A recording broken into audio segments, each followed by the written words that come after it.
Kasut terbang aku koyak. Aduh, kena beli kasut baru ni. Jom pergi Itali, Amato. Aku selalu beli kasut kat situ. Kita beli kat sini je, dah lah. Hai, dah banyak kedai kita cari ni, Amato. Semua kau tak nak.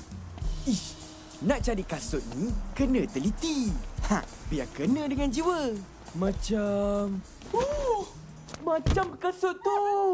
Ada diskaun 50%. Lepas diskaun, mesti harga dia murah. RM200? Mahalnya. Mana aku nak cari RM200 dalam 5 hari? Rasanya ada kat sini. Jumpa 10 sen.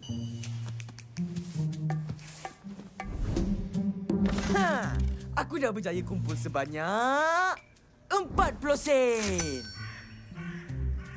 40 sen aja. Beli tali kasut pun belum tentu dapat. Ini baru permulaan. Kalau aku cari lagi, jumpalah. Jangan susah-susah, Abah. Biar Amato yang tolong. Kerja macam ni, bagi anak muda je yang buat. Macam ni lah anak Abah. Rajin menolong. Nanti Abah bagi upah. Upah? Aku kena siapkan cepat ni. Jom kita mula kerja.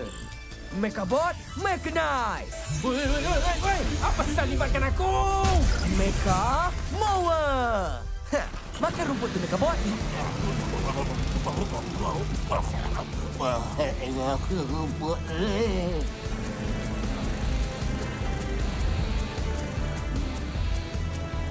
Wah, boleh tahan. Nah upahnya.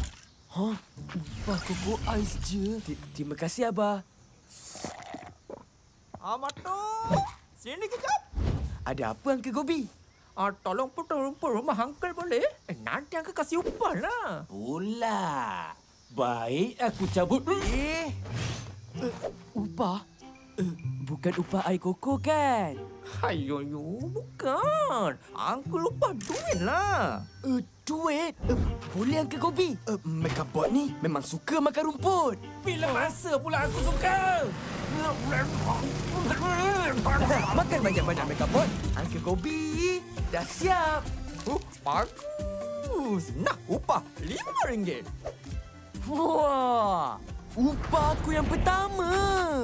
Baiklah, aku akan simpan duit ni untuk beli kasut idaman.